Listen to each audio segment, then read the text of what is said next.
I think seeing that those changes in intensity is the first concept to getting you staying consistent. Is you have to vary your intensity. Some days you're going to go to the gym and hit it hard. Some days you're going to go to the gym and have a more recovery style day, but it's still a great day to go to the gym. And some days you're not going to go to the gym and you're going to hit it hard, meaning maybe you go out and you go for a more rigorous run or a fast walk.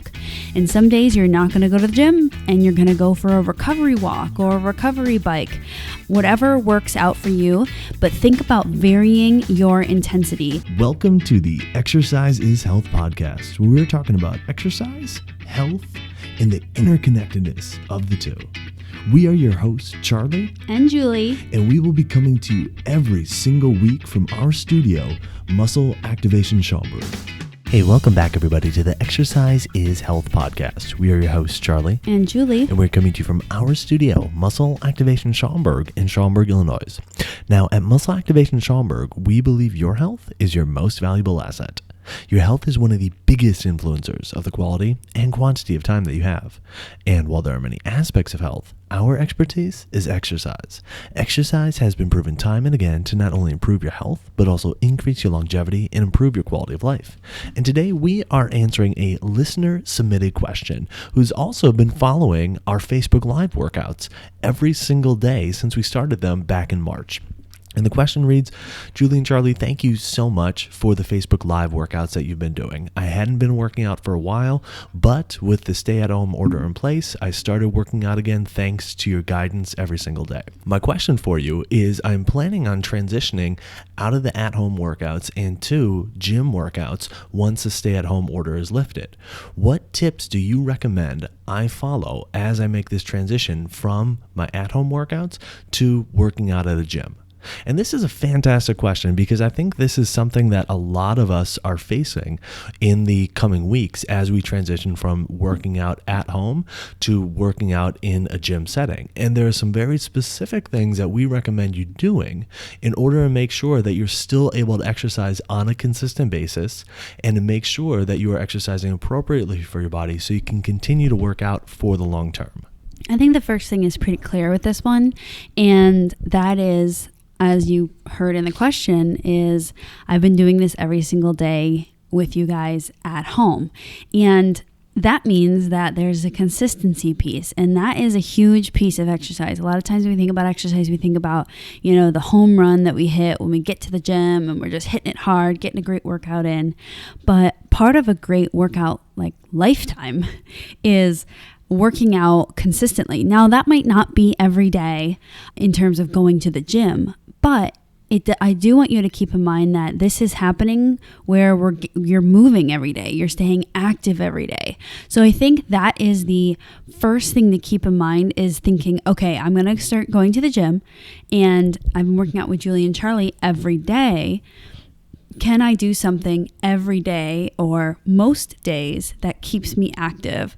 And I think that that's a great place to start with your brain when you're thinking, okay, what am I going to do when I'm at the gym? I think the first thing is think about consistency. Well, I think that's an awesome point, Julie, because a lot of times, we look at workout plans as like 3 days a week, 2 days a week, 4 days a week. And it's like, okay, well, what about the other 2, 3, 4 days in the week when you're not working out? Like, you still need to be exercising, and it doesn't necessarily mean it needs to be this like super intense exercise, but having the mindset from the get-go of, okay, what kind of exercise plan can I follow to allow me to get some kind of physical activity in every single day? That totally shifts the scope and the frame of reference from, okay, what can I do to work out twice a week? Because then there's still 5 days a week where you're not working out. So that is a really big shift for a lot of people.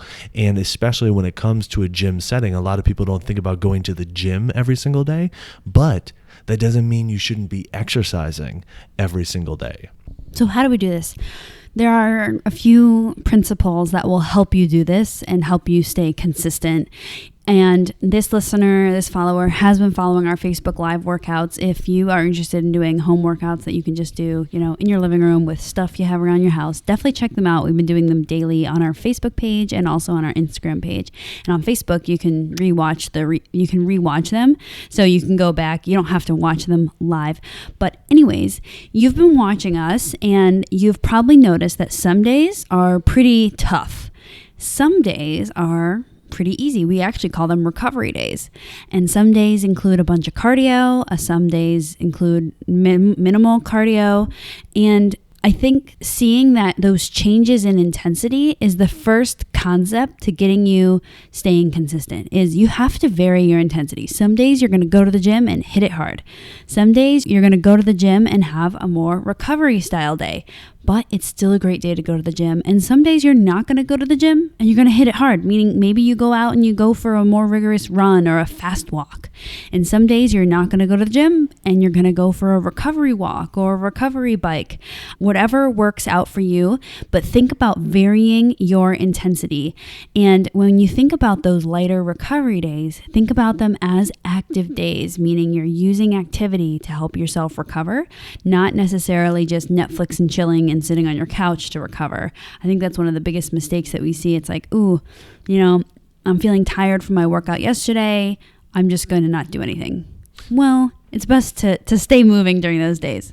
Yeah, I mean, this is a really big point, going to the point of, hey, varying your intensity, okay? Just because you're transitioning from working out at home to working out at the gym does not mean that all of a sudden you need to increase the intensity of your workouts. Because if we're talking about consistency of exercise, well, being able to exercise every single day requires that you're able to exercise every single day, which means some days by nature are going to be less intense. But that also means that there will be some more intense days. So don't approach it with the mindset of, well, I'm going back to the gym, so now I need to all of a sudden work out really hard. That's not the case. There are some days where you are going to be able to work out really hard, but overall, you need to have those ebbs and flows where some days you work out hard, other days you work out not as hard. Some days you go to the gym and it's just a lighter day. You think, okay, well, why would I go to the gym if it's just going to be a lighter day? Because there are some really unique things that a gym presents with machines and whatnot that you're not going to be able to get at home. And that can be really useful as far as boosting the recovery of your body. So the next day you can come back and you can have a harder day. Some days you're going to work out at home. And like Julie was saying, it can be a harder day. It can be a harder cardio day. You go for an intense run, you do sprint intervals or whatever it is for you that makes it more of an intense day.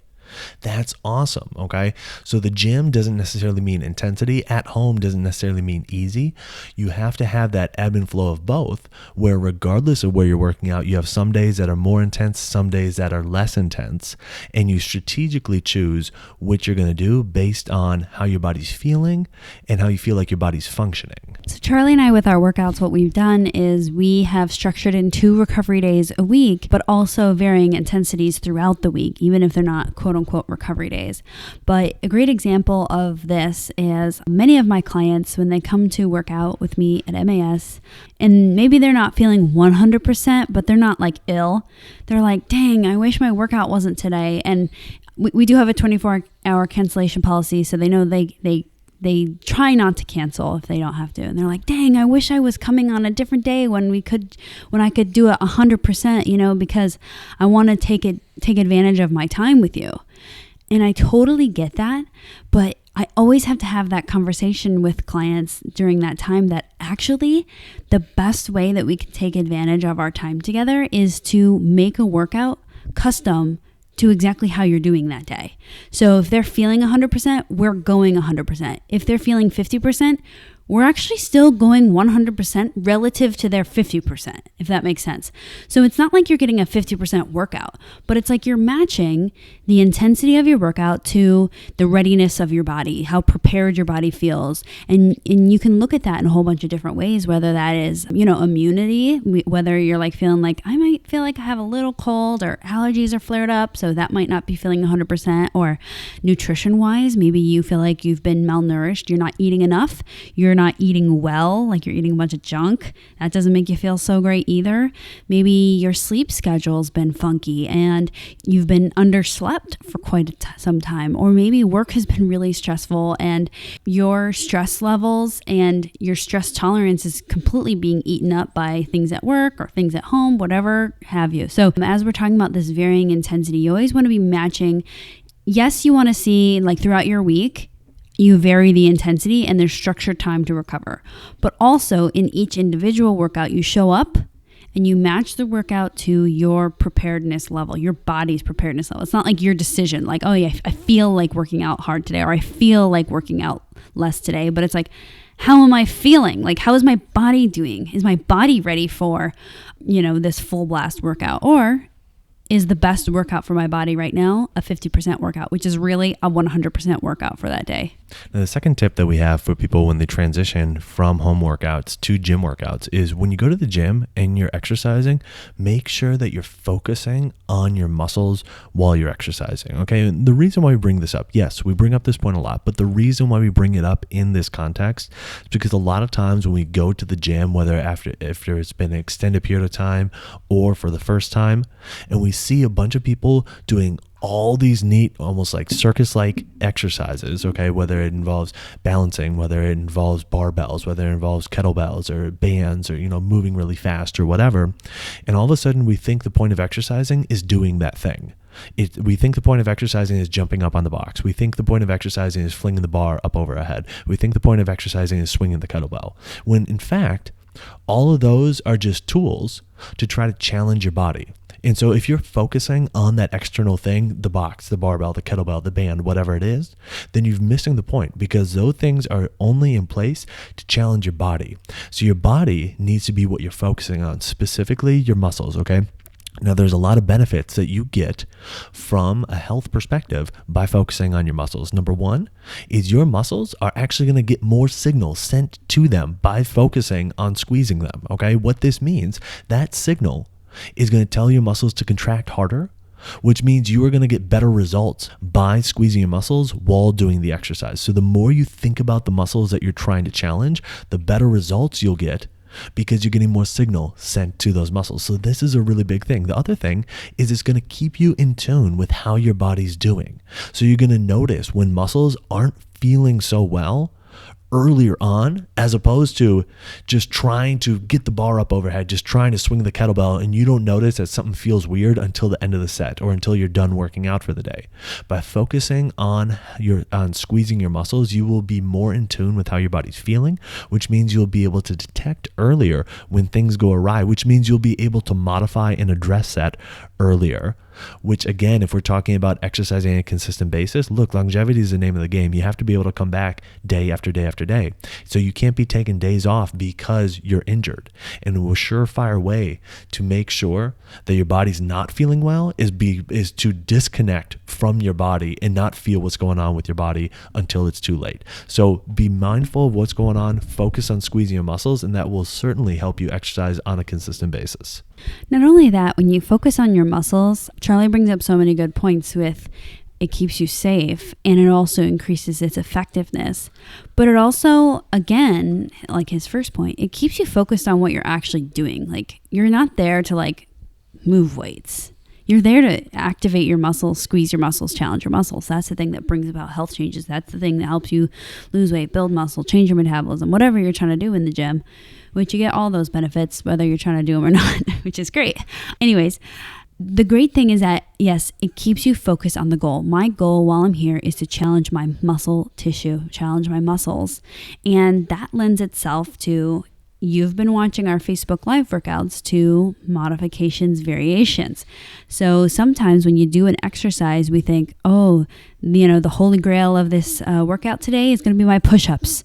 And push-ups don't feel so great for you. Well, you can remember, the whole goal was to think about muscles, challenge the muscles. What muscles am I trying to work when I do a push-up? Okay, chest. I don't feel great when I do push-ups. It bothers my shoulders, it bothers my back, whatever it does for you. The good thing is that your goal there is to challenge your chest muscles. So there are a lot of other exercises that you can substitute in. You don't have to be doing a push-up just to get the benefit for squeezing your pec tissue, your chest muscles. So keeping in mind the muscle-centric focus will really help you stay focused on what's important, and will also give you a lot of freedom in how you are choosing your exercises. Because if an exercise feels bad on your body, probably you shouldn't be doing it.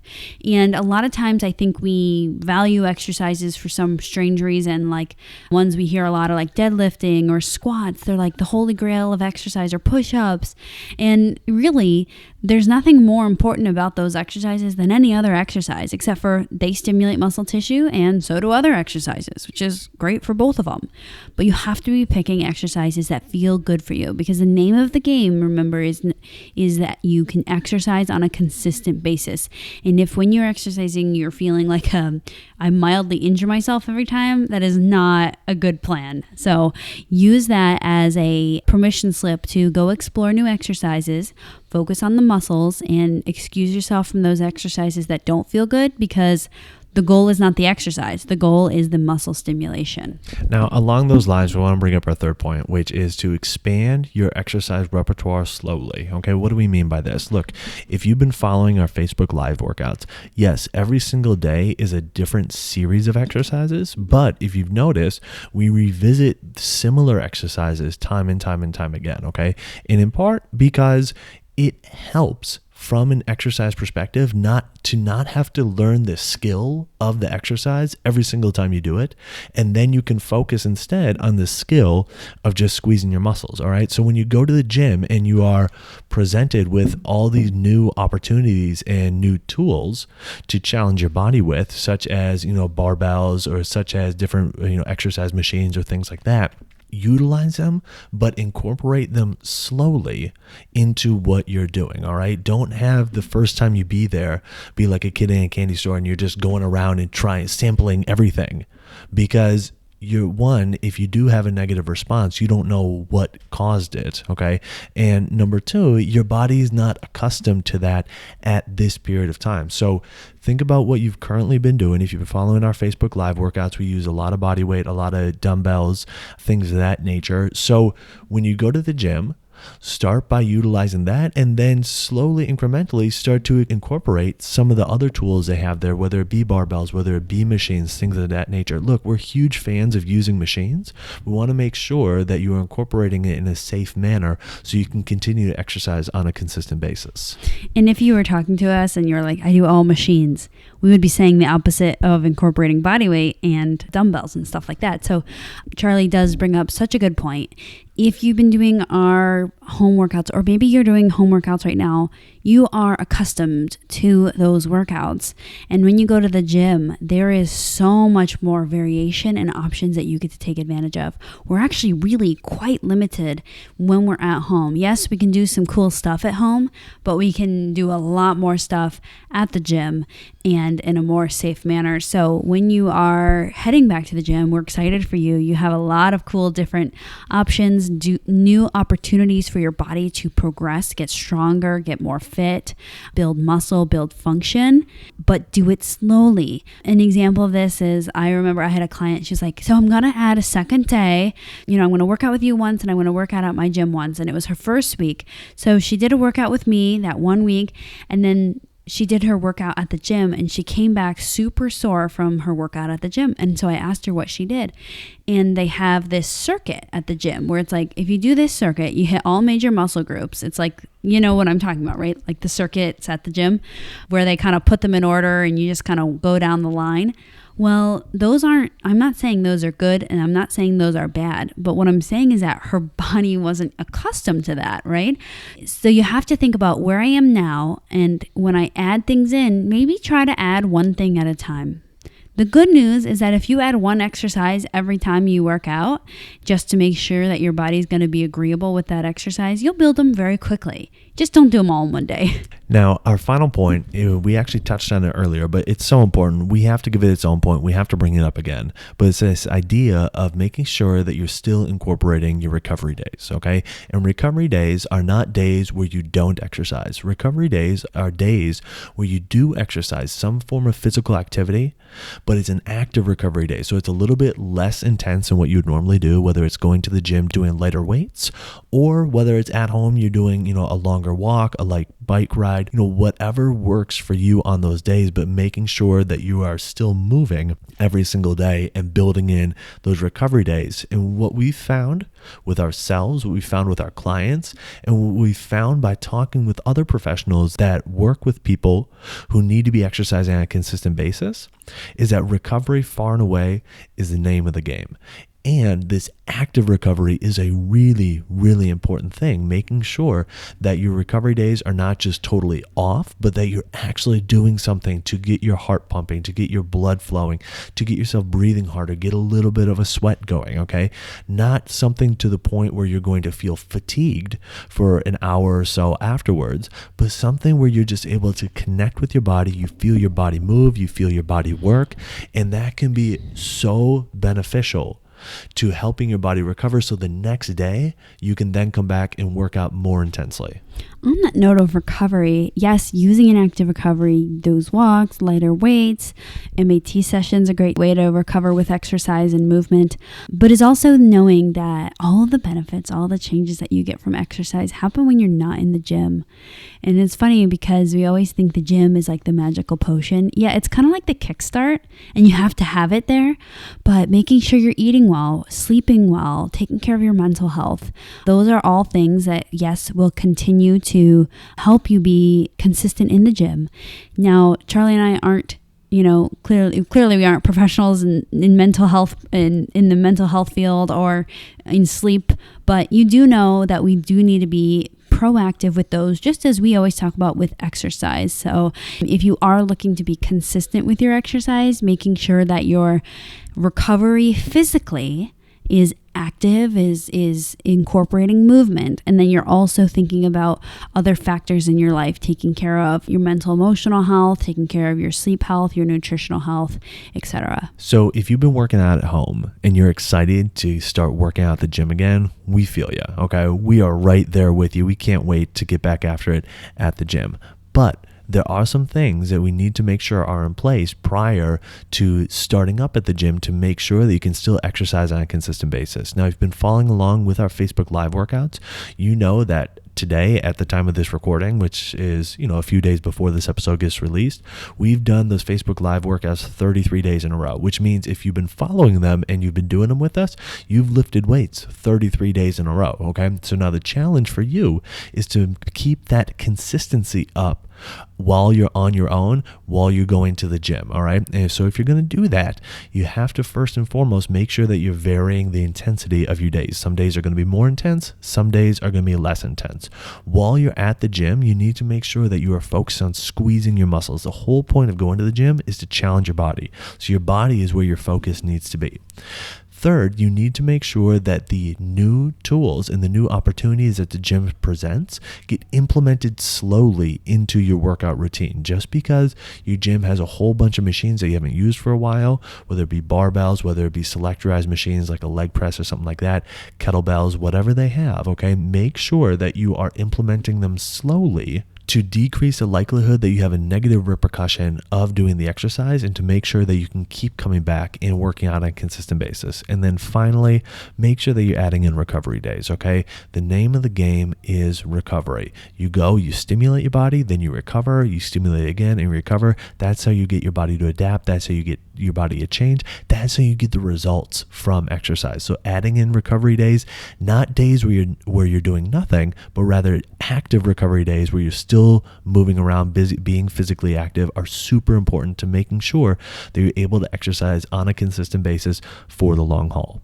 So who do you know that needs to hear this episode? Who do you know that has been exercising on their own at home or with us on Facebook Live at home and is excited about transitioning back to working out at the gym? Share this episode with them so they can hear our tips about things that they should be doing as they transition from home workouts to gym workouts to make sure they're able to continue to exercise on a consistent basis. And while you're online, if you wouldn't mind, head on over to iTunes and leave us a rating and review. It helps people find this content when they search for podcasts on exercise and when they search for podcasts on health. So if you found value in this conversation today, let us know by leaving us that 5-star rating and review. Well, thanks so much for tuning in. We always appreciate it. Have a fantastic week, and we'll talk with you all next week.